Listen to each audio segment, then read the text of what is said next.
Oigan, pues estoy muy aburrido y decidí recomendar discos que, pues como tal, esto no es una reseña o un desmembramiento de lo que es el disco, sino es algo muy corto de decirles si les puede gustar o no y por qué a mí me gusta mucho. Y bueno, pues creo que es obvio que todos los discos de los que me gustaría hablar pues son discos que a mí me gustan mucho y quise comenzar con uno que tenga que ver más o menos con lo que está pasando ahorita del aislamiento, que es el The Wall de Pink Floyd, que bueno, pues si lo conocen, dudo que algunos no hayan escuchado de este disco, a lo mejor no de su contenido como tal, pero sí del disco en sí, de la banda, pues porque es un disco bastante importante, 1979, ya más de 30 años.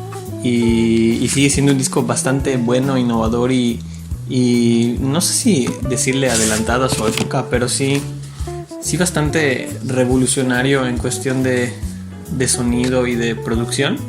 En el disco, como ya dije, es de la banda Pink Floyd, la banda británica Pink Floyd, que este es su 11º material, si no me equivoco. Y bueno, este disco es muy cinematográfico, muy interesante si quieren escuchar algo realmente como que complejo, por así decir, porque es un disco que sí hay que prestarle mucha atención al momento de estar oyéndolo, porque pues algo que caracteriza mucho a la banda Pink Floyd es que sus discos son álbumes conceptuales. Una bañada rápida de lo que es un álbum conceptual, pues es un álbum que tiene como que pues básicamente un tema en específico que recorre a lo largo del disco, y actualmente hay muchos discos conceptuales. Creo que de los más destacables podría ser el Lemonade de Beyoncé de 2016, que habla como que del proceso de ser una mujer y de encontrarse a sí misma, que si bien no es concretamente una historia narrativa, sí se basa de un concepto y las letras y todo se rigen bajo esa idea. Y sin embargo, este disco, el The Wall de Pink Floyd, sí es un álbum conceptual como que muy canónico de lo que es un concepto como tal, porque literalmente te cuenta una historia de principio a fin, como si estuvieses leyendo un libro o estuvieses en una obra de teatro o estuvieses viendo una película, todo por medio de la música, ya que la historia te cuenta de un personaje que se llama Pink y se apellida Floyd, que es un güey que por problemas de la vida, que todo te lo va contando cronológicamente el disco, desde su niñez hasta su adultez, decidió alzar un muro y aislarse de toda la sociedad como medio de defensa a todos los problemas que estuvo pasando desde su infancia, desde que su papá falleció en la Primera Guerra Mundial, desde sus adicciones en la droga muy joven, desde sus decepciones amorosas, sus novias, sus infidelidades, sus excesos, en cómo se vuelve alguien importante a lo largo de la historia y cómo la fama lo consume. Si bien el disco está basado en dos miembros importantes de Pink Floyd, que es Roger Waters, el bajista y vocalista, y Syd Barrett, el antiguo vocalista y compositor, que en este disco ya no está, porque solo estuvo en 2 discos y al final terminó yéndose de la banda por su problema de la adicción a las drogas, y bueno, esto queda plasmado en el disco, y también los problemas de niñez de Roger Waters y otras cosas que sí son más fantasiosas. Y a lo largo del disco pues te va presentando como que todos esos ladrillos que hacen que el muro se vaya levantando. Posiblemente la canción que mucha gente conozca de este disco es Another Brick in the Wall, que es literalmente otro ladrillo en el muro, que hace referencia a eso, de cómo los problemas de este personaje son ladrillos que se van levantando para aislarse de la gente. Y pues al final tiene un final bastante interesante y bastante bonito, que pues sí te deja como un buen final, como literal si estuvieras leyendo un libro o algo y dices qué bonito terminó. O sea, es un proceso como que de redescubrimiento de uno mismo y de cómo la gente que te apoya a pesar de tú creer que estás 100% solo. Es un disco bastante reflexivo, bastante interesante, muy cinematográfico y bastante complejo en cuestión musical. Tiene canciones muy buenas pues como dije, la Never Breaking the Wall posiblemente sea la más famosa, pero también hay otras clásicos. O sea, realmente el disco como tal es un icono de la historia, y bueno, solo ver la portada, pues creo que a mucha gente se le viene a la mente de qué estamos hablando.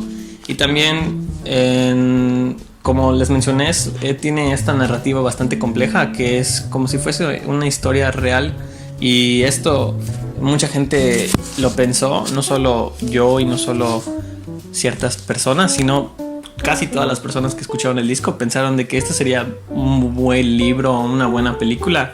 Y de hecho sí existió una película llamada The Wall, únicamente The Wall, Pink Floyd The Wall, que está dirigida por Alan Parker y producida por Roger Waters, el propio compositor de las canciones. Así que es un disco, prácticamente es la adaptación cinematográfica a lo que es el disco, que prácticamente no es mucho trabajo, sino porque el disco ya te cuenta una historia bien narrada. Y bueno, esto es una adaptación bastante buena, y de hecho es una de mis películas favoritas.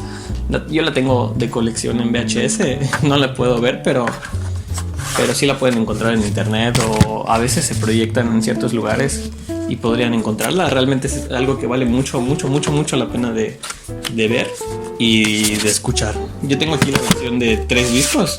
El disco consta de 26 canciones. Es un disco bastante largo, se podría decir. Si bien es largo en cuestión del tracklist, no es largo en cuestión de duración, porque si bien son 26 canciones, el disco únicamente dura 1:30. Hay discos mucho más largos que duran 2 horas o hasta las mismas 1:30 con solo 4 canciones.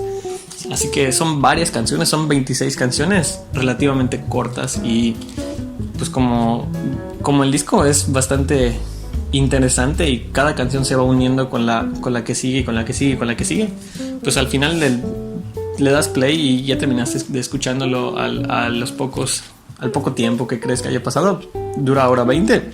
Sin embargo, esta versión incluye 3 discos. La que yo tengo, esta la pueden encontrar también en Spotify, no sé si está en alguna otra plataforma. Y son el disco 1, que son las primeras 13 canciones, el disco 2 son las otras 13 canciones, y el disco 3 son las versiones demo o las versiones rechazadas de canciones que no salieron en el disco, o se mejoraron como que los prototipos de las canciones. Y realmente vale mucho la pena. Yo no soy mucho de escuchar como que las versiones deluxe o ediciones extendidas de ciertos materiales, no porque no me guste, sino porque pues no sé, o sea, para mí un disco es como que el disco, lo que aparece en el setlist y ya. Sin embargo, bueno, Pink Floyd fue una de mis bandas favoritas por mucho tiempo, y tuve la oportunidad y me traumé tanto que pues dije, pues quiero escuchar todo lo que es la banda, y específicamente este disco, que a mí me cambió mucho la manera de escuchar música.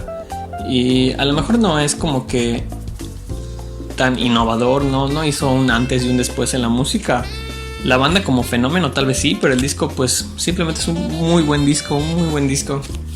Y bueno, y pues las versiones demo sinceramente vale mucho la pena escucharlas. Hay versiones que no podría decir que son mejores que las originales, porque realmente el disco es muy bueno como ya es, pero sí hay versiones que valen mucho la pena escuchar y que dirías, me gusta mucho. A lo mejor sí te podría gustar otra que la original, pero como tal el disco es perfecto, y esta versión extendida me gusta mucho y pueden escucharla en Spotify. Sí es otra hora más, pero vale mucho la pena, y creo que este es un buen disco que sí para escuchar en los tiempos que no tienen nada que hacer. Y pueden escuchar más discos de la banda. Para mí este ni siquiera es mi favorito, pero creo que es un disco que vale la pena iniciar con la banda. De hecho, mi disco favorito, o el Animals o el Wish You Were Here, que Wish You Were Here sí es plenamente mi favorito pues no solo de la banda, sino en general es uno de mis discos favoritos, que vale mucho la pena también. Ese es un disco que solo tiene 5 canciones, pero el disco tiene una duración de 45 minutos, al igual que este. Son buenos discos para escuchar. Y bueno, la película que ya les dije se llama Pink Floyd The Wall, de Alan Parker. Realmente vale mucho la pena. Es una película muy bien actuada, o sea, con fotografía increíble, y además combina la animación con la fotografía como, no sé, como Space Jam o algo así. Pero pues esta película fue hecha en los 80s y pues se ve ese estilo como que retro y muy bonito, o sea, de verdad es muy interesante, es una historia bastante fuerte, o sea, es prácticamente la historia que ya te cuenta el disco. Y aquí es como lo quisieras ver, realmente es una muy buena adaptación. Pues les digo, Roger Waters fue el que estuvo detrás del director para que saliera esto, así que todo es prácticamente de la cabeza de la propia banda. Pues ya creo que es todo lo que me gustaría agregar de este disco. Si tienen la oportunidad de escucharlo, igual el arte en general. De hecho, el arte está sacado de las películas. Todos estos dibujos son los que les menciono que aparecen en la película, que combina la animación y también las personas.